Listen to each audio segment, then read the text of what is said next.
Iko. Bismillahirrahmanirrahim. Masih kurang. Assalamualaikum warahmatullahi wabarakatuh.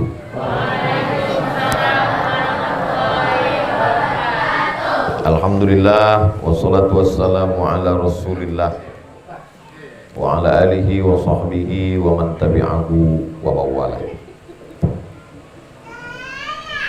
Tahun 1998 bulan Juli 1998. Ada yang sudah lahir? Belum? Masih di alam gaib.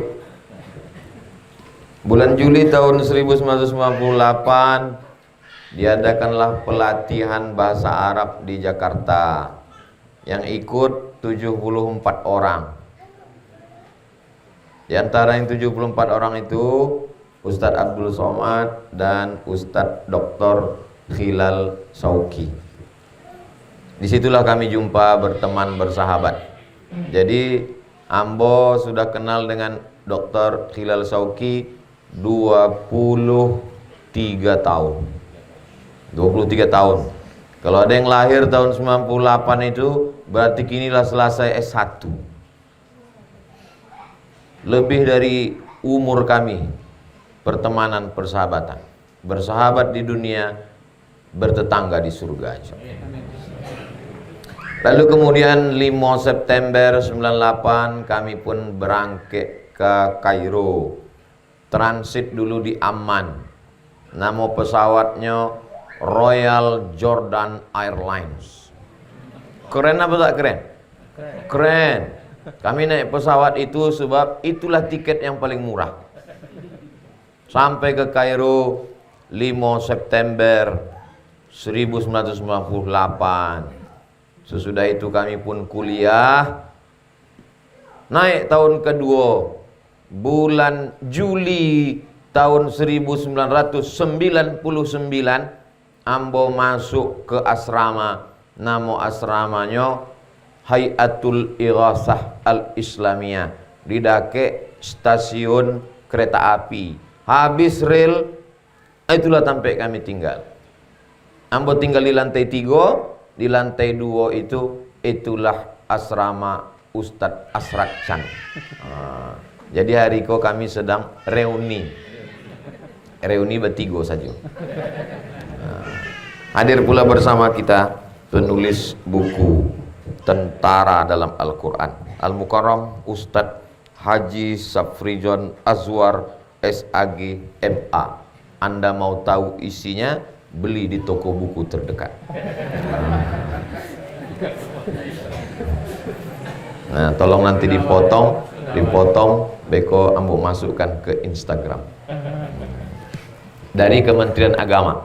Lalu kemudian yang sama-sama kita hormati Ibu dari Dinas Pendidikan yang rendah hati dan tidak perlu pakai surat undangan, mau datang. Mudah-mudahan dimudahkan Allah pula segala urusannya. Adapun orang yang suka mempersulit urusan orang, mudah-mudahan disulitkan Allah pula urusannya. Tak boleh diaminkan. Itu Ustaz memancing saja. Bapak-bapak, ibu guru, kepala sekolah, anak-anakku, harapan umat, harapan bangsa, harapan orang tua, calon-calon pemimpin Indonesia masa depan. Kami kok masa lalu. Ustadz Asrat Chan, Ambo, Ustadz Khilal Sauki, kami kok masa lalu. Masa depan inilah yang ada di hadapan Ambo, insyaallah. Yang Ambo alami kini adalah dulu Ambo kalau ceramah 1 jam, sesudah itu ada tanya jawab, pertanyaan, Ambo kumpul banyak-banyak. Ada pertanyaan, 10 pertanyaan, sesudah itu Ambo ulang dari nomor 1, nomor 2, nomor 3, sampai 5, 6, 7, 8, 9, 10.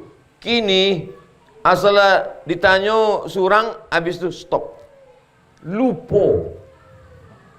Tak menangkok lagi kepala. Itu Ambo rasakan sesudah lewat umur sampai 10 tahun. Jadi anak-anakku kini yang utaknya masih bersih, masih cerdas, isilah kapalo itu dengan Al-Quran. Bisa? Insya Allah. Sebab kalaulah tua bantu Ustaz Abdul Somad lupa dibaca pangkal hilang ujung, dibaca ujung hilang pangkal, baca pangkal baca ujung hilang tangan. Mungkin siapapun merasakan itu. Wa man nu'ammirhu nunakkishu fil khalqi. Siapa yang kami panjangkan umurnya, kami balikkan kejadiannya macam dulu. Dulu mata tajam. Waktu ketek awak pertama lahir ke dunia, mata ko pandangan awak sejengkal semua. Sesudah itu muda tajam. Sesudah itu sudah tua tidak nampak. Aku ambo kalau nyetir malam tidak nampak. Kadang-kadang bantu jalan, rupanya sawah. Tidak nampak. Talingo bantu itu jo. Tajam mendanga. Lama-lama tidak tadanga. 2-3 kali awak bertanya, apa? Atau apa katanya. Kaki juga gitu. Dulu ambo kalau tausiah tagak. Kini duduk. Di alun makan. Tadi kan makan rupanya lu sembayang. Sembayang awak lu. Sesudah sembayang kecek Ustaz Asracan, makan awak. Kata ambo duduk tagak, elok ikut selesaikan dulu. Artinya apa? Mumpung masih muda, masih sehat, kuat menghafal, maka insya Allah ustaz-ustazah awak siap membimbing. Lan tarji'al ayyamul lati madat, nan lalu tidak dapat diulang balik. Kalaulah boleh kami muda lagi, tahun 1998 diulang balik zaman ini mundur ke belakang. Makanya kata orang Arab, ala laitas syababa ya'udu yauman. Oh, alangkah indahnya kalau masa lalu itu balik lagi. Ustaz Somad, andai diulang lagi tinggal di pesantren mau. Andai mundur balik zaman ini, maka banyak keinginan-keinginan. Ingin hafal Arba'in Nawawi, ingin hafal Bulughul Maram, ingin hafal Al-Azkar, ingin hafal Riyadus Shalihin. Bukan cuma ingin menghafal Al-Quran. Maka yang saya tumpahkan hari ini adalah kekesalan-kekesalan karena dulu kurang serius belajar, main-main dengan kawan. Jadi saya termasuk yang tidak. Nah, jadi maka saya sampaikan hari ini, mudah-mudahan anak-anakku sekalian semangat. Sehingga ketika anak-anak hafal Quran, hafal hadis, hafal fikih, hafal usul fikih, hafal mahfuzat, hafal mufradat, bisa bahasa Arab, bisa bahasa Inggris, kalian akan menjadi ulama, menjadi profesor, menjadi doktor, menjadi buya, menjadi bupati, menjadi gubernur, menjadi presiden. Nanti pahalanya mengalirlah kepada semua bapak ibu guru nih insyaallah. Walaupun Ustaz Abdul Somad tidak dapat banyak, paling yo 1%, 2% insyaallah dapat. Yang paling banyak tentu kepada bapak-bapak ibu guru, ustaz-ustaz orang tua sekalian. Ini penting. Kenapa begitu? Karena dunia ini akan terus berjalan. Dunia ini insya Allah masih panjang lagi ke depan. Jadi siapa yang akan melanjutkan perjuangan ini? Yang akan melanjutkan perjuangan ini, inilah dia. Anak-anak muda, TK, SD, SMP, kata Ustaz Asrat Chan insya Allah tahun depan SMA, setelah itu berdiri perguruan tinggi. Siapa yang akan mengisi itu? Siapa yang akan jadi rektor? Siapa yang akan jadi ketua jurusan? Siapa yang akan jadi dekan? Siapa yang akan jadi wakil rektor? Nah, inilah yang ada di hadapan ini insya Allah. Amin. Kalau tidak disiapkan dari sekarang, maka yang akan memimpin negeri ini pemabuk, LGBT, sakau, orang yang kena virus HIV AIDS. Kalau orang baik tidak berjuang, maka dunia ini akan diisi oleh pengikut-pengikut setan. Na'udzubillah. Tapi kalau yang baik-baik ini berjuang, dari mana? Dari pondok pesantren An-Nahal. Nahal itu artinya apa? Lebah. Kalau kalian macam-macam, kusengat kau dengan lebah. Masalul mu'minin kamasalin nahli. Perumpamaan orang beriman itu seperti lebah. Macam mana lebah? Yang pertama, sifat lebah, tidak ada lebah yang makan kotor. Beda sama lalat. Lalat ke sampah, ulat, belatung, kotoran, najis. Kalau lebah tak ada. Lebah itu makannya saripati bunga, nektar. Kalau nampaknya bunga kembang, dia datang ke sana. Sampai hari ini belum ada lebah yang ditangkap KPK. Karena lebah hanya mengkonsumsi yang baik-baik saja. Itu makanya santri-santri ini sehat walafiat karena yang dimakannya yang baik-baik saja. Macam lebah. Atib mat'amak takun mustajabad da'wah. Jaga makananmu, maka doamu akan dikabulkan Allah Subhanahu wa taala. Pokok pangkal dari segalanya adalah sebab makanan. Kulu, makanlah min thayyibat, dari yang baik-baik. Kulu, makanlah min thayyibat, dari yang baik-baik. Innallaha thayyibun, Allah Maha baik. La yaqbalu illa thayyiban. Allah tidak menerima kecuali yang baik-baik saja. Maka selama di pesantren An-Nahl, dari mulai TK, SD, SMP, berlanjut insya Allah nanti SMA, dikasih makan yang baik, yang memasaknya orang berwudu, yang menyiapkannya orang yang sholat sunat, keberkahan dari masakan dibacakan Al-Quran. Ternyata air-air ini kalau dibacakan Al-Quran luar biasa. Diteliti oleh orang Jepang, ditulisnya buku judulnya The Miracle of Water. Miracle, keajaiban. Water, air. Keajaiban air.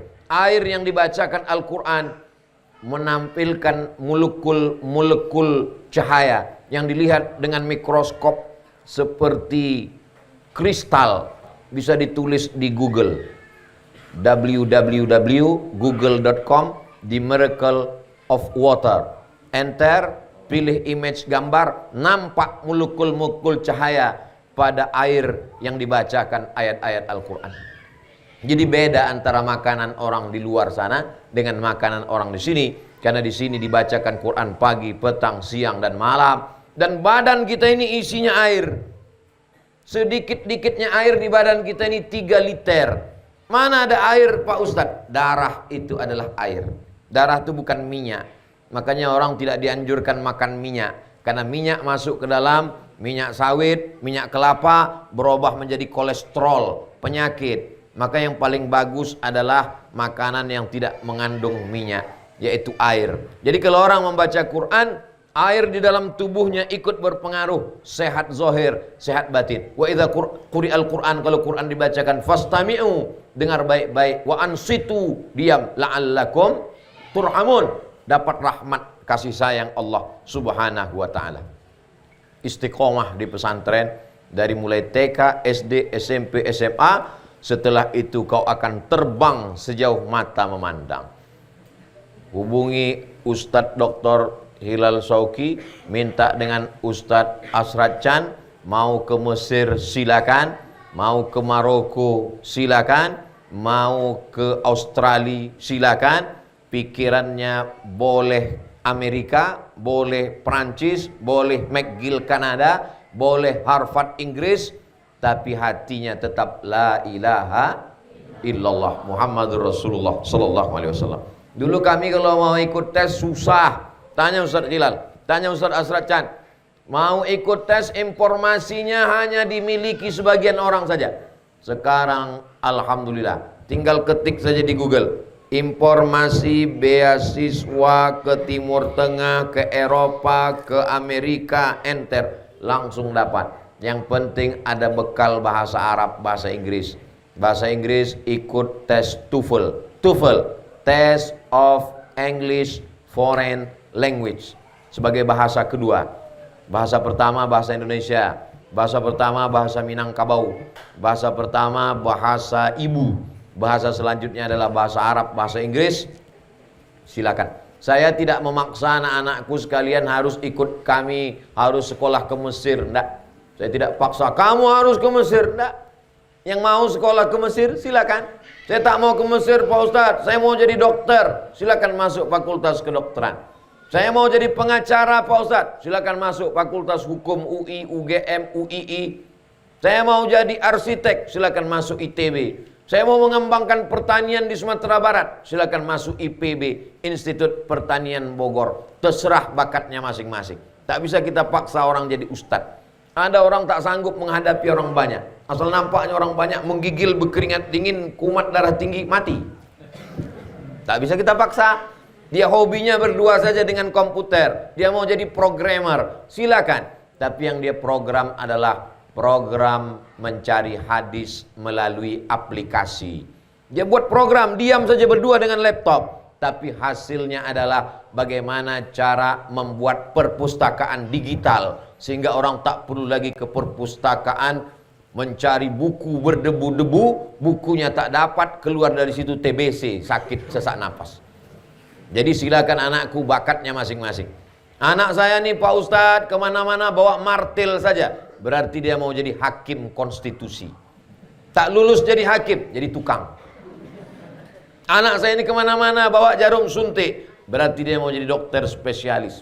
Tak lulus jadi dokter, nauzubillah, jadi pecandu narkoba. Jangan. Maka ini semua bakat harus disalurkan. Karena kalau tidak, bakat ini akan dia salurkan sendiri. Anak saya sendiri pun tak saya paksa. Tapi untuk pendidikan dasar wajib pondok pesantren. TK Quran, SD Quran, SMP Quran, SMA Quran. Masalah kuliah terserah kau mau kemana. Karena kalau dia tidak mau ke Mesir, kita paksa juga ke Mesir. Dia tetap berangkat ke Mesir, tapi tidak jadi ulama. Dia pulang jadi Fir'aun. Nauzubillah. Nah, jadi poin yang pertama adalah makanannya bersih. Keutamaan lebah yang kedua, lebah hanya mengeluarkan yang bersih-bersih saja. Apa yang dikeluarkan lebah? Madu. Belum pernah ada lebah mengeluarkan yang kotor. Makanya orang mencari madu ke tengah hutan. Berjalan kaki sampai 2 jam sampai ke tengah hutan mencari madu yang asli. Kenapa? Karena lebah mengeluarkan yang manis saja. Alaikum bisyafa'aini, alaikum bisyifa'aini. Hendaklah kamu berobat dengan 2, kata Nabi. Al-asal, madu, wal Quran. Hari ini santri-santri mengeluarkan yang baik. Yang keluar dari mulutnya ayat Quran. Yang keluar dari mulutnya hadis Nabi. Yang keluar dari mulutnya nasihat-nasihat yang baik. Sumpah serapah, caci maki, kata-kata kotor tak keluar dari mulutnya. Dari mana dia? Dia dari pondok pesantren An-Nahal. Yang masuk suci, yang keluar pun suci. Kelebihan lebah yang ketiga adalah lebah hinggap di ranting, tak ada ranting yang patah. Karena lebah tak pernah menyusahkan orang lain. Beda sama burung Raja Wali, burung elang. Kalau hinggap jadi patah, ranting menjadi patah karena badannya berat. Tapi lebah hinggap jadi ranting, tak ada ranting patah. Kalau dia mau membuat sarang, dia cari pohon kayu tualang yang tinggi. Tidak membuat merusak. Dia akan menghasilkan sesuatu yang baik. Begitu juga dengan santri pondok pesantren An-Nahal. Dia tidak menyusahkan orang tua. Dia tidak menjadi beban tetangga. Dia tidak ribut mengganggu orang. Kenapa? Karena filosofinya adalah filosofi lebah. 4 keutamaan lebah. Lebah tidak pernah mengganggu orang. Makanya lebah membuat sarang tinggi ke atas supaya tak ada anak-anak yang terganggu. Tapi kalau mengganggu sarang lebah, lebah akan mengejar. Walaupun sampai ke sungai dikejar. Menyelam ke dalam kolam, ke dalam air, ditunggunya muncul. Begitu orang habis napas, naik kepalanya pun disengat lebah. Begitu santri pondok pesantren An-Nahal. Dia tidak mencari musuh. Tapi kalau dimusuhi, dia siap untuk melawan. Betul apa tak betul? Diam. Diam itu tanda setuju. As-sukutu alamatur ridha. Diam tanda setuju.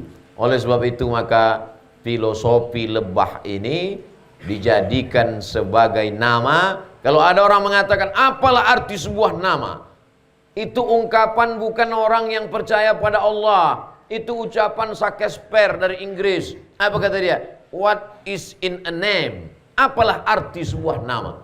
Bagi kita nama itu berarti. Nama itu penuh makna. An-Nahal itu bukan asal-asalan nama.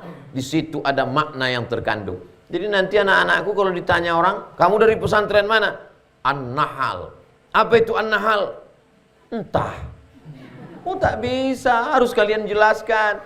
An-Nahal adalah lebah. Kenapa mesti lebah? Kata Ustadz Abdul Somad ada 4 keutamaan lebah. Ini harus dihafal nih, masuk ujian naik kelas nanti. Anak-anak yang dimuliakan Allah Subhanahu wa taala, maka nama itu penuh dengan makna. Sama dengan nama saya, Abdul Somad. Abdul Somad. Orang tua saya mau supaya saya menjadi hamba Allah. Abdul Somad, hamba Allah. Kau jangan menjadi hamba duit, kau jangan menjadi hamba dunia, kau jangan menjadi hamba manusia, jadilah hamba Allah. Maka dikasih nama Abdul Somad. Di sela-sela, di celah-celah bahasa Arabnya khilal. Kerinduanku artinya syauqi. Khilal syauqi, di sela-sela kerinduanku. Ketika ayah beliau kuliah mengambil gelar doktor di Al-Azhar, di sela-sela kerinduannya lahirlah Dr. Hilal Syauqi. Itu yang cerita tuh beliau 23 tahun yang lalu. Waktu kami masih sama-sama pelatihan. Jadi setiap nama tuh ada maknanya. Yang sampai kini yang mau ndak tahu apa artinya, Ustadz Asrat Chan ndak tahu. Ndak pernah mau tanya. Asrat Chan Ajisman Rasnis sini aku. Panjang. Itu mesti ada bukunya beko. Nah, oleh sebab itu anak-anakku sekalian, maka di balik filosofi nama ini sesungguhnya di situ ada doa supaya kalian menjadi orang yang nanti. Apalah untungnya Ustaz Abdul Somad datang ke An-Nahal. Bayangkan kalau 1000 orang yang mendengar ini, 1000 orang, belum lagi nanti kalau diupload ke YouTube, ditonton orang 1000, 2000, 100.000, lalu kemudian mereka terinspirasi, dapatnya, diamalkannya, maka mengalirlah ke makam. Semuanya kita akan mati menghadap Allah. Banyak orang mengatakan, saya siap mati. Betul. Tapi kita hidup dulu baru mati. Anak-anak mesti diajarkan siap hidup. Banyak orang yang siap mati tapi tak siap hidup. Banyak orang siap hidup tapi tak siap mati. Maka kita siap hidup dan siap. Gimana? Udah siap mati? Jangan. Kita masih hidup dulu. Allahumma ja'alil hayata ziyadatan lana fi kulli khair. Kalau kau takdirkan kami umur panjang ya Allah, jadikan umur panjang ini menjadi amal soleh.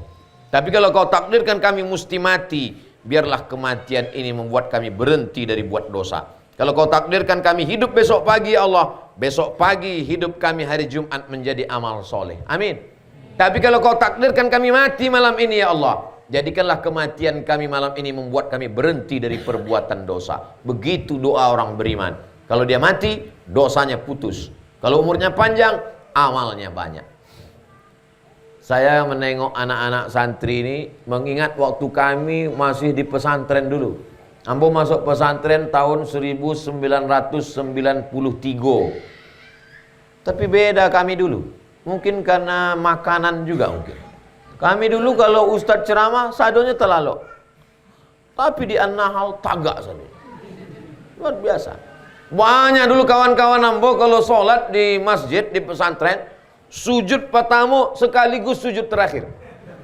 Nggak bangun-bangun. Lalu, habis sholat isya makan. Habis makan, kaum masaji membawa kitab Al-Munjid fil Lughati wal A'lam. Sejengkal tebalnya. Rupanya untuk bantal lalu. Itu nggak ada di An-Nahal. Sebab An-Nahal ini orangnya semangat-semangat sadonya nampak ambo. Matonya tajam sadonya. Lah makan malam. Patutlah tajam. Ini anak-anak ini ke depan mereka akan menjadi harapan. Tidak ada orang yang lahir langsung tua, itu tak ada. Kami melewati proses merangkak, habis itu tegak, habis itu jatuh lutut berdarah, habis itu kemudian berjalan, habis itu berlari. Naik sepeda juga begitu. Naik sepeda belajar, lalu kemudian jatuh, naik. Hidup ini seperti naik sepeda. Semua harus bergerak. Kalau tidak digerakkan rodanya tidak akan jatuh. Berhenti berarti mati. Jangan pernah berhenti. Terus berjalan.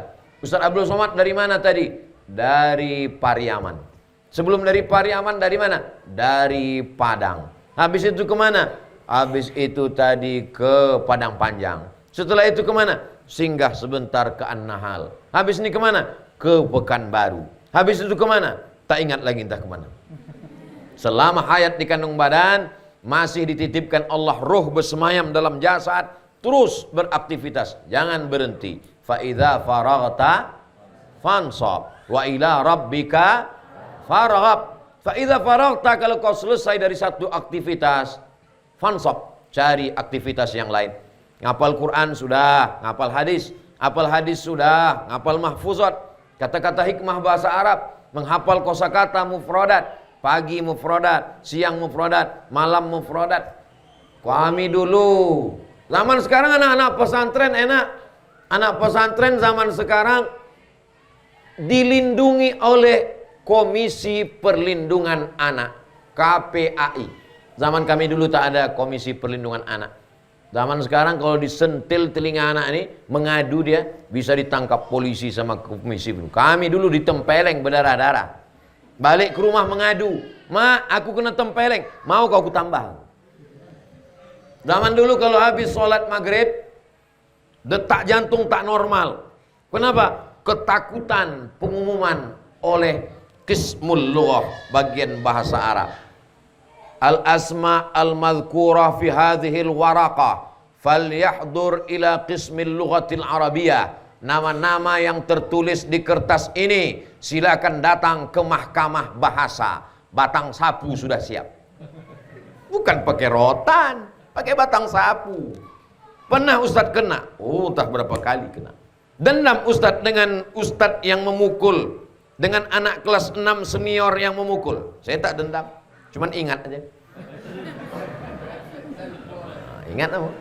Nah, tua membasua dengan, "Oh, Abdul Somad, kita dulu satu asrama, masih ingat?" Kata dia, "Aku ingat, bukan lupa." "Ustadz maafkan," saya maafkan. "Ingat?" "Tetap." Tapi anak sekarang, Masya Allah, ada anak pesantren An-Nahal yang dipukul pakai batang sapu? Tak ada. Semuanya dipanggil anakku dengan kelembutan. Jadi kalau saya katakan, kami dulu dipukul pakai batang sapu, dibangunkan pakai sajadah, ya nasib Ustadz lah susah. Nasib kami zaman yang enak. Jadi kira-kira dunia ini makin enak atau makin tak enak? Makin enak. Kalian nasibnya lebih baik. Ya salah Ustadz sendiri, kenapa tak lahir sezaman dengan kami? Zaman kami dulu susah, jumpa orang tua 6 bulan sekali. Apalagi saya orang tua di Riau, saya pula di pesantrennya di Medan. Orang tua datang setahun sekali. Bukan macam anak-anak zaman sekarang, bahkan ada yang dikunjungi tiap minggu. Saya termasuk orang tua anak santri yang jarang dikunjungi orang tua. Makanya saya terbiasa berpisah dengan orang tua. Sampai ke Mesir 4 tahun pula tak balik. Lanjutkan lagi ke Maroko 2 tahun tak balik, tak jumpa dengan orang tua. Jadi kalau ada anak-anakku baru berpisah 2 minggu, air matanya sudah 2 cuci tangan. Aduh, ini belum ada apa-apanya. Jadi kesulitan-kesulitan ini Ustadz ceritakan bukan berarti supaya anak-anak takut masuk pesantren, supaya anak-anakku membanding-bandingkan. Karena hidup kita ini susah atau tak susah, itu tergantung kita membandingkan dengan siapa. Tergantung kita membandingkan dengan apa, tergantung kita membandingkan dengan bagaimana. Oh, setelah mendengar cerita Ustadz Somad, ternyata kesulitan kami ini belum ada apa-apanya. Tadi waktu saya lewat, saya tengok santri-santri berdiri memegang piring. Teringat saya zaman kami dulu memegang piring. Santri waktu itu zaman saya 1.800 orang. Memegang piring lah kami ngantri untuk buka puasa. Begitu sampai di tempat pengambilan nasi, azan Isya. Salat dulu ke masjid, ngantri lagi, tak pakai nomor, ulang balik pakai nomor ujung. Yang besar-besar, yang tegap-tegap, kakak-kakak kelas berdiri di depan. Begitu zaman dulu. Tapi anak-anakku semuanya, berbagai kemudahan ini membangkitkan kita untuk terus bersemangat. Bangunannya cantik, lampunya warna-warni. Tempat kami dulu tak ada, lampunya satu warna aja. Itu pun selalu mati lampu. Sedang makan, ini di tempat kamar ruangan makan ini sedang makan.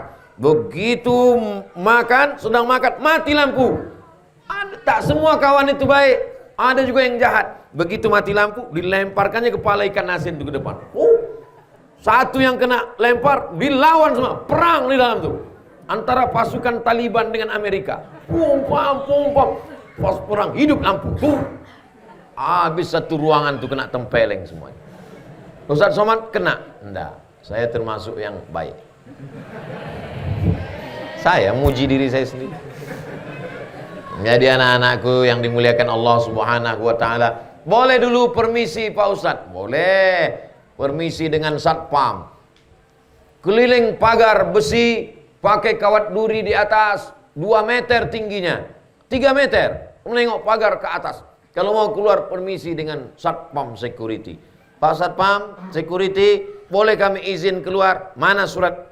Mesti ada izin pula dari bagian keamanan. Qismul Amni namanya.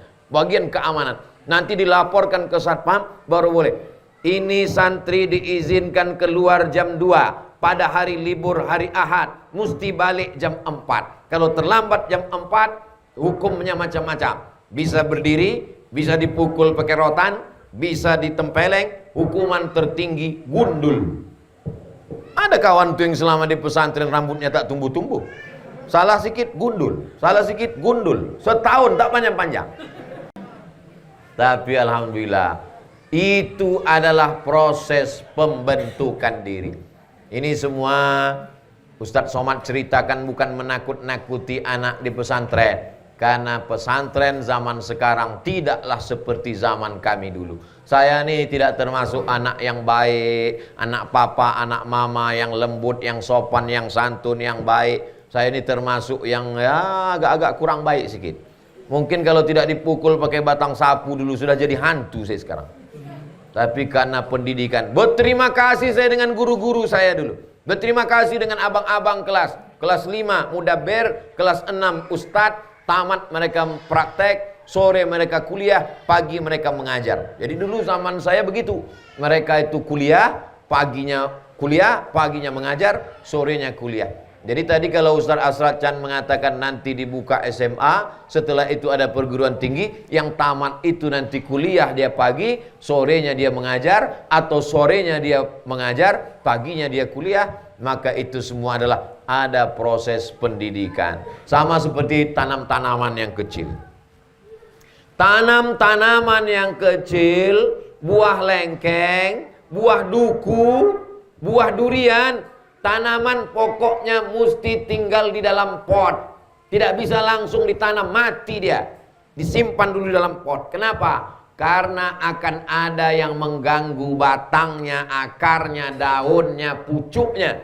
Begitu juga dengan ini. Ini tanaman yang hijau-hijau. Kalau langsung dikeluarkan terganggu dia, maka disimpan dulu di pot. Nama potnya pot An-Nahal. Disimpan dulu selama 6 tahun. SD, SMP, SMA. Setelah itu barulah dia dilepaskan di tengah hutan belantara.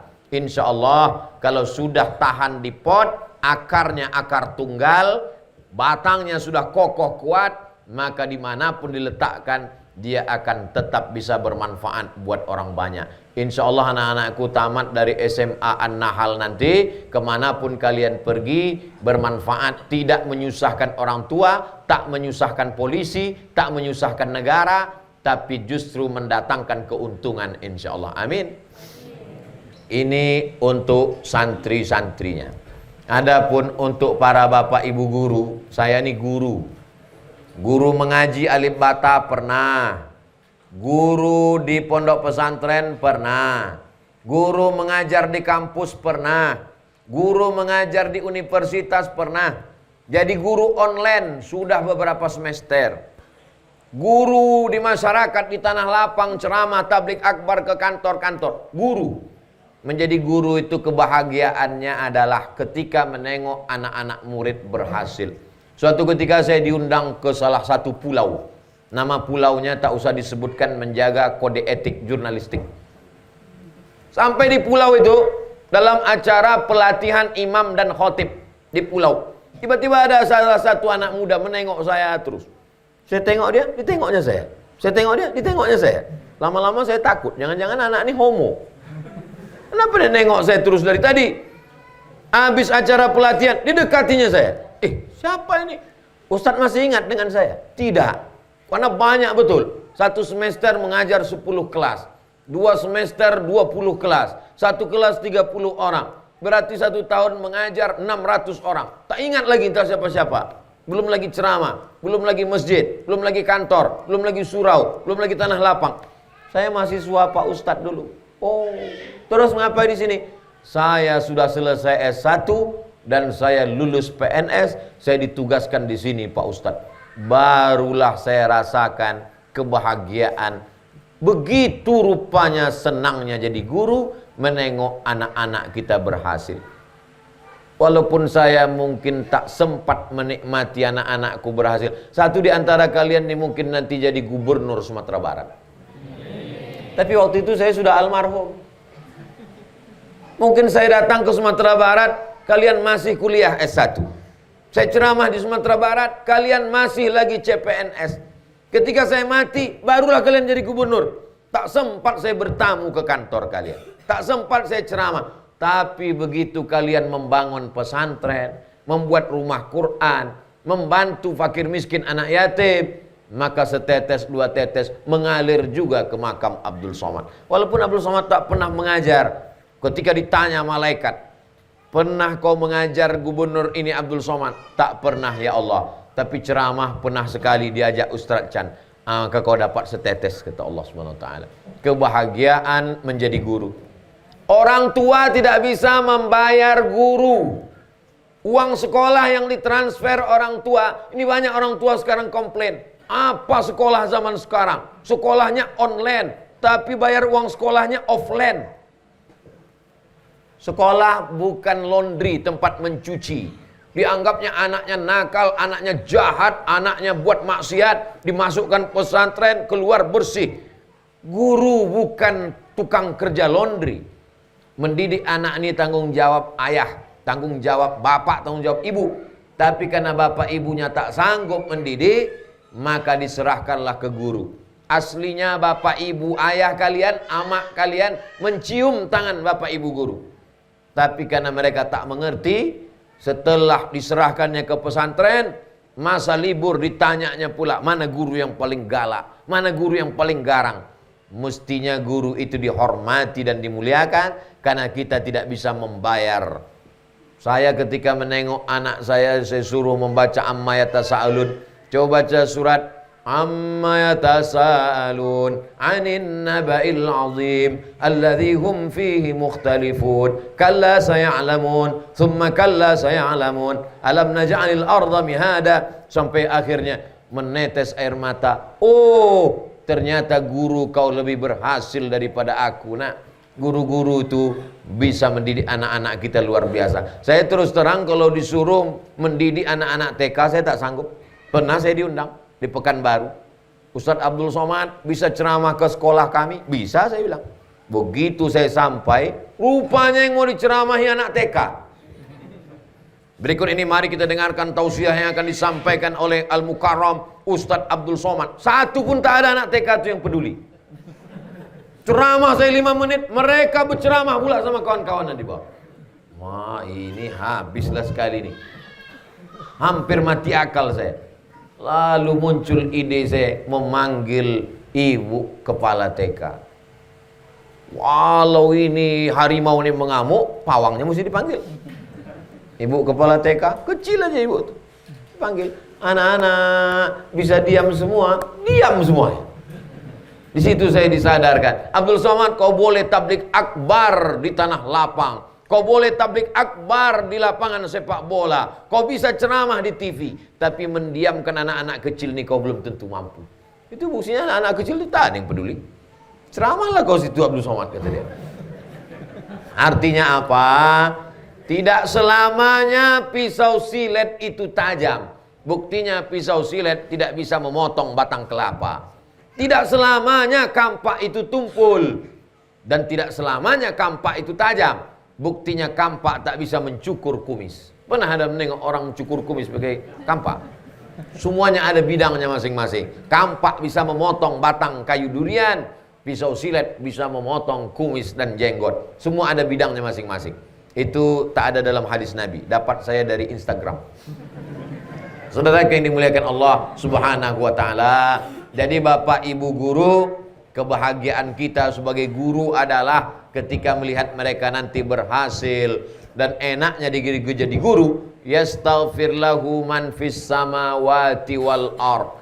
Semua makhluk yang ada di langit, malaikat-malaikat, semua makhluk yang ada di bumi, orang soleh dan jin-jin muslim, yastaghfir lahu man fis samawati wal ard. Begitu kata Nabi dalam hadis yang diriwayatkan oleh Imam Ibnu Majah dalam Sunan Ibnu Majah dalam kitab Muallimun Nas al Khair.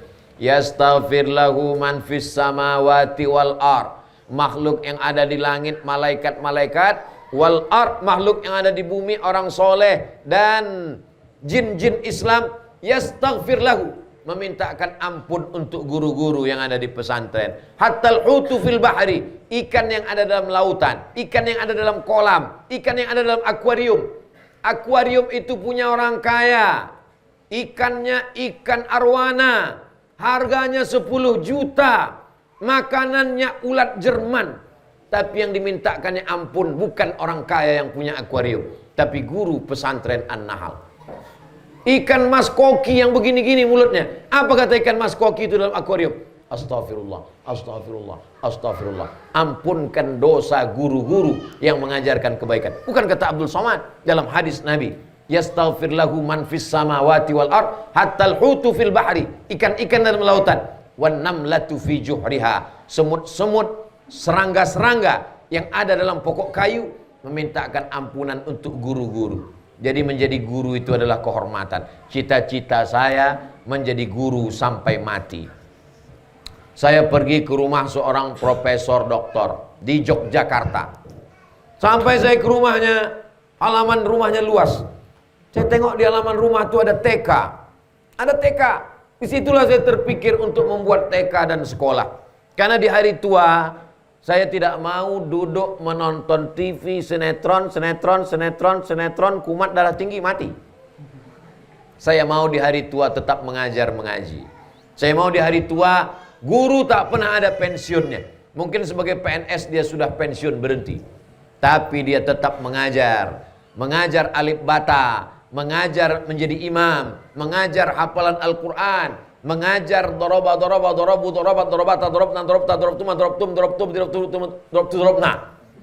sampai mati. Maka tidak ada putus. Andai tak ingat lagi ayat-ayat itu, maka tetap mengajarkan bunyi makharijub Al-Fatihah, bagaimana bunyi Al-Fatihah yang benar. Karena anak-anak menjadi imam. La salata, tidak sah salat liman lam yaqra' bi Fatihatil kitab. Anak-anakku di pesantren kalian terjaga, mata kalian terpelihara. Beda kalau kalian sekolah di luar. Kenapa? Karena anak laki-laki dengan perempuan dijaga. Mana buktinya? Nih, anak laki-laki tak memandang perempuan. Yang perempuan hanya boleh menengok dari celah jendela. Beda kalau di luar. Ustadz Somad, saya stres Pak Ustadz. Ada seorang dosen, doktor, stres. Kenapa Pak Doktor? Anak saya kalau sudah keluar dari sekolah jam 12, jam 2, jam 3, tak tahu saya diantar pergi kemana. Saya khawatir dia dibonceng pacarnya. Saya takut dia dibawa ke mall, dibawa ke karaoke, dibawa nonton. Nauzubillah, terjadilah apa yang terjadi. Tapi sekarang saya tenang Pak Ustaz. Kenapa Bapak tenang? Dia sudah di pesantren, jilbabnya panjang, aman, tak ada yang mengganggu dia. Jadi benteng terakhir pertahanan kita adalah pondok pesantren. Saya alhamdulillah anak saya laki-laki. Anak laki-laki itu bengkaknya di kepala, beda sama anak perempuan. Nauzubillah. Tak terhitung bagaimana kerusakan sekarang. Yang dia tonton di YouTube, dia tonton di TV, belum lagi game online, PlayStation, judi online. Berapa banyak orang tua kena tagihan. Assalamualaikum. Waalaikumsalam. Selamat pagi Bapak. Bapak kena tagihan bank 20 juta. Loh, kenapa tiba-tiba saya ditagih? Rupanya anaknya main judi online pakai handphone bapaknya. Itu tidak akan terjadi pada anak-anak pesantren. Maka siapa yang mau anaknya selamat dunia akhirat, masukkanlah ke pesantren An-Nahl sebelum tanggal penutupan berikut ini. Nah, dipotong tinggal sampaikan iklan. Datang main-main, datang kemari, tengok. Oh, ini yang Ustaz Abdul Somad datang berceramah. Inilah anak-anak kita sekalian. Ini cerita saya ini bukan mengada-ngada, bukan hoax. Ini adalah fakta dan nyata. Benteng terakhir pertahanan bangsa ini adalah pondok pesantren. Dulu orang bisa dilarang. Jangan buka buku ini, jangan tonton ini. Zaman sekarang tak bisa lagi. Zaman dulu satu kampung TV-nya satu. Karena yang punya TV di kampung itu cuma Pak Kades. Anak RT, anak RW di depan. Anak tukang di belakang. Zaman sekarang satu rumah TV-nya 2. Zaman sekarang satu orang TV-nya 3. 3 handphonenya, 3 TV-nya di situ. Dia bisa nonton YouTube macam-macam. Tidak ada lagi sensor. Dulu orang masih menonton TV. Sebelum film diputar, film ini sudah disensor oleh Badan Sensor Film Nasional. Zaman sekarang tak ada sensor. Siapa yang bisa menyelamatkan anak kita? Yang menyelamatkan anak kita dari pemikiran liberal, sekuler, komunis, ateis, aliran sesat. Itu kejahatan pemikiran, kejahatan narkoba, pergaulan bebas, LGBT. Benteng terakhir perjalanan manusia adalah pondok pesantren. Maka bapak-bapak, ibu-ibu yang anaknya sudah ada di An-Nahl ini, baik anaknya laki-laki, baik anaknya perempuan, insya Allah selamat dunia akhirat. Amin. Bapak ibu yang dimuliakan Allah Subhanahu Wa Taala, anak-anakku, bapak ibu guru, Abdul Somad datang tidaklah menceramahi, tidaklah mengguru-gurui, hanya sekedar bercerita tentang apa yang pernah dialami, apa yang pernah dijalani. Kedepannya kita berusaha bersama-sama. Sumatera Barat, bumi Minangkabau akan tetap terjaga, terpelihara kalau pondok pesantren ini tetap diisi oleh orang-orang yang mau mengikhlaskan anaknya, diwakafkan anak ini fisabilillah. Anak saya ini saya serahkan ke pesantren, saya wakafkan fisabilillah supaya dia dijaga Allah Subhanahu Wa Taala. Ini adalah anak-anak yang sudah diserahkan orang tuanya. Mereka rela berpisah tempat tidur. Jangan kalian sangka kalian dibuang oleh orang tua. Ada sebagian anak-anak ini sore-sore jam 6, jam 4 sore merenung dia di pinggir pagar. Katanya jangan-jangan aku ini anak dibuang ini. Kalian adalah anak yang paling disayang oleh orang tua. Orang tua yang nampaknya sayang pada anak. Dibelikannya sepeda motor, dibelikannya handphone, dikasihnya kamar, pakai AC, pakai TV. Anak itu akan hancur. Pagi, petang, siang, malam menonton, main game online, PlayStation, main judi. Dipakai sepeda motor, ngebut sana, ngebut sini, knalpotnya dicabut, menabrak tiang listrik, mati. Ya kalau langsung mati, kalau setengah mati, patah-patah. Tapi kalian yang diserahkan ke pesantren, makan bersama kawan-kawan, sekamar bersama kawan-kawan, terpelihara dari dosa, tidak terjebak pada perbuatan maksiat. Itulah buktinya orang tua kalian sayang kepada kalian. Jangan salah sangka, jangan salah pikir. Karena kalau salah pikir, kita akan salah bicara, akan salah berbuat. Akhirnya kita menuduh orang tua yang tidak-tidak. Saya ini anak yatim piatu. Ayah saya sudah mati, emak saya sudah meninggal dunia, tak ada lagi orang tua. Kalian kalau sayang sama orang tua, datang mereka menjenguk, cium tangannya, katakan aku tahan di pesantren ini sampai tamat SMA nanti insya Allah. Amin. Nah, aminnya sedikit aja. Orang tua juga kalau menjenguk anak begitu. Jangan menjenguk anak dengan tetesan air mata. Ini ada kadang ibu-ibu nih, bapak-bapak menjenguk anak di pesantren, bawanya tisu 3 kotak. Belum apa-apa udah nangis, hilanglah semangat dia. Kamu mesti tahan di sini sampai tamat pesantren. Begitu, kuatkan. Kalau mau menangis, nanti keluar dari pagar pesantren An-Nahl, udah sampai ke tengah-tengah sawah tuh, baru menangislah di situ. Kuatkan semangat anak-anak kita. Karena kalau tidak, mereka akan lemah, mereka akan letoy, mereka akan lesu, mereka tak punya semangat di masa akan datang. Santrinya sudah, bapak ibu gurunya sudah, orang tuanya sudah, yang terakhir yang mau disentuh oleh Abdul Somad, santrinya sudah, Bapak ibu gurunya sudah, orang tuanya walaupun tak hadir insya Allah menonton sudah. Yang terakhir Abdul Somad. Apalah yang Ustadz lihat dari anak-anak ini? Saya sedang melihat masa depan. Apalah yang Ustadz lihat dari anak-anak ini? Mereka akan mengembangkan dunia ini ke depan. Yang laki-laki ini tak selamanya sendirian. Yang perempuan ini akan bertemu. Mereka bertemu dalam pertemuan reuni akbar Pondok Pesantren An-Nahl tahun 2041. Bertemulah mereka. Ada yang dokter spesialis, ada yang polisi, ada yang tentara, ada yang polwan, ada yang tiba-tiba masuk satu bawa angkot. Itu siapa? Supir angkot. Tamat dari An-Nahl. Iya. Tak kuliah di S1, S2, S3. S cendol pun tidak. Jadi dia supir angkot sekarang. Memang dia supir angkot. Tapi semua angkutan umum di Sumatera Barat nih, dia yang punya. Waduh, orang terpukau. Itu siapa? Itu pedagang durian. Hah? Tamat pesantren jadi tukang jual durian. Memang dia jual durian. Tapi duriannya durian Musangking. Satu onnya 200.000. Ekspor impor 3 kontainer sebulan. Mau kalian jadi istrinya? Diam mereka. Karena dia tahu as-sukutu alamatur ridho. Hadis untuk perempuan, diam tanda setuju. Makanya perempuan tak boleh menjawab iya. Dia diam saja. Anak gadis yang mengerti belajar fikih dia diam saja. Beda sama yang tak tahu. Anak-anak sekarang yang tak tahu, yang tak pesantren, kalau ditanya, mau kau nikah sama dia? Mau jawab iya aja atau iya banget ya? Mengaji fikih. Di sini pelajarannya tak bisa dihitung dengan 10 jari. Hadis, ulumul hadis, mustalah hadis, mukhtaliful hadis, nahwu, sharaf, balaghah, mantik, ma'ani, bayan, tafsir, tajwid, belum lagi fikih, qawaidul fikih, usul fikih. Kepalanya itu penuh berisi macam-macam, tapi tidak error. Banyak orang hanya 5 pelajarannya. Fisika, kimia, matematika, bahasa Inggris. Error. Tapi anak-anak ini kenapa pelajarannya banyak? Belum lagi hafalan Quran, tak error. Allah menolongnya. La haula wala quwata illa billah. Allah menolong hati kalian. Allah menolong pikiran kalian. Bapak-bapak, ibu-ibu kalian di rumah cukup berdoa saja.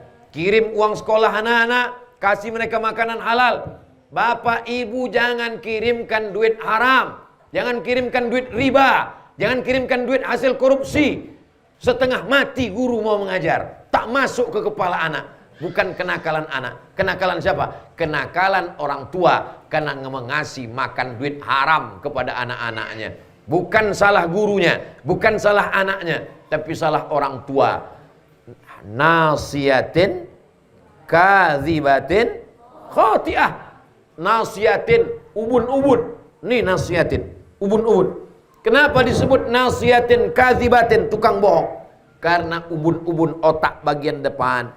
Ini di dalam jantung kita ini, di dalam dada sebelah kiri ini ada jantung berdegup, berdetak.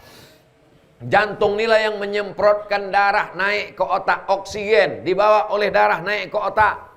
Kalau kita makan sepiring nasi itu berubah menjadi setetes darah. Darahnya masuk ke jantung. Dari jantung menyembur naik ke otak. Darah haram, hasil riba, hasil korupsi, hasil tipu-tipu dikirimkan ke anak. Dimakannya haram, nasinya halal, dukunya halal, air minumnya halal. Ada label halal Majelis Ulama Indonesia, tapi dibeli dari uang haram. Berubah menjadi setetes darah. Dari jantung naik ke otak. Otaknya menjadi hitam, gelap, susah dia menangkap pelajaran. Setengah mati guru mengajar. Keringat darah guru mengajar. Tidak ada manfaatnya. Ini orang tua mesti penting, mesti paham. Tapi orang tua kan tak hadir Pak Ustadz. Orang tua tak datang. Tapi insya Allah mereka akan menonton ceramah Abdul Somad melalui channel Ustadz Abdul Somad Official. Subscribe, like, and share. Anak-anakku yang dimuliakan Allah Subhanahu wa Ta'ala. Maka semua kita akan berakhir. Semua kita akan mati menghadap Allah. Yang paling penting apa? Bekal yang kekal abadi. Dibelikan mobil yang mahal, tinggal. Dibelikan rumah megah, mewah, cantik, tinggal. Tapi disekolahkan anak-anak. Inilah yang menjadi amal jariah. Waladun salihun yad'ulah. Anak yang soleh. Tapi di situ waladun kan anak laki-laki Pak Ustadz. Waladun salihun. baca syarah Bulughul Maram. Kalau disebut waladun solihun, maka anak perempuan pun ikut di dalamnya. Tapi kalau disebut ibnun, maka bintun tak masuk. Begitu pilihan kata Nabi Muhammad SAW. Waladun solihun, maka anak-anak perempuan pun ikut di dalamnya. Ini banyak laki-laki bersedih. Saya sedih Pak Ustadz, anak saya yang pertama laki-laki, anak saya perempuan, anak perempuan tak ada anak laki-laki. Anak perempuan pun juga akan mengalirkan pahala. Bahkan dari anak-anak perempuannya akan lahir cucu-cucu yang soleh dan soleha, insyaAllah. Amin ya rabbal alamin. Nampaknya itulah yang dapat saya sampaikan. Mudah-mudahan bermanfaat. Semuanya sudah dapat, santrinya sudah, gurunya sudah, orang tuanya sudah, saya sendiri pun sudah. Mudah-mudahan pertemuan kita ini pertemuan yang bisa dijadikan bekal untuk menghadap Allah Subhanahu wa taala. A'udzubillahi minasyaitonirrajim. Bismillahirrahmanirrahim. Alhamdulillahirabbil alamin. Arrahmanirrahim. Maliki yaumiddin. Iyyaka na'budu wa iyyaka nasta'in. Ihdinas siratal mustaqim. Siratal ladzina an'amta 'alaihim ghairil maghdubi 'alaihim waladdallin. Amin. Allahumma ja'al abna'ana wa banatina minas salihin was salihat. Jadikanlah santri-santri kami ini anak-anak yang soleh dan solehah, min huffazil Quran wal hafizat, menjadi para penghafal Al-Quran. Allahumma faqihhum fid din, dalamkan ilmu agama mereka ya Allah. Wa 'allimhumut ta'wil, ajarkan mereka pemahaman Al-Quran yang benar. Allahumma surah sudurahum, lapangkan dada hati mereka untuk menerima pelajaran yang baik. Allahumma ftah lahum khazaina ma'rifatik, bukakan hati mereka untuk menerima perbendaharaan ilmu Engkau ya Allah. Allahumma ja'alhum min hamalatil Quran, jadikan mereka orang-orang yang mengemban misi Al-Quran. Allahumma ja'alhum min huffazil Quran, jadikan mereka para penghafal, penjaga Al-Quran. Allahumma ja'alhum min ahlika, jadikan mereka menjadi keluargamu. Yang dimaksud dengan keluarga adalah orang-orang yang menghafal, mengamalkan, mengajarkan Al-Quran. Allahumma 'allimna ma yanfa'una wanfa'na bima 'allamtana innaka antal alimul hakim. Allahumma ja'al hadzal ma'hada ma'hadan 'aziman mubarakan fi. Jadikanlah pesantren An-Nahl pesantren yang penuh dengan berkah dan rahmat-Mu ya Allah. Takharraja minhul ulama waz zu'ama, keluar dari pesantren An-Nahl ini para pemimpin bangsa, para alim ulama yang akan mengajarkan kebaikan kepada umat ini ya Allah. Allah mahfazhum min kulli su' wa syar. Jaga anak-anak kami ini dari segala yang merusak, dari sekuler, dari liberal, dari komunis, dari ateis. Jaga mereka dari riba, dari narkoba. Allahumma dafa'an al-ghala wal waba wal fahsya wal riba wal zina wal munkar. Jaga anak-anak kami ini dari riba, dari narkoba, dari zina, dari LGBT, dari perbuatan keji dan mungkar. Rabbana ighfir lana dzunubana, ampunkan dosa kami, wali walidina, kedua orang tua kami, wali abaina, ayah kami, wali ummahatina, amak kami, wali asatizatina, ustad-ustad kami, wali masyayikhina, tuan-tuan guru kami, buya-buya kami, wali ikhwanina alladzina sabaquna bil iman, saudara kami yang sudah mendahului kami dengan iman. Rabbana atina fid dunya hasanah wa fil akhirati hasanah wa qina adzabannar. Wa sallallahu ala sayyidina Muhammad wa ala alihi wa sahbihi wa sallam. Walhamdulillahi rabbil alamin. Terima kasih segala perhatian. Mohon maaf segala kesilapan dan kekhilafan.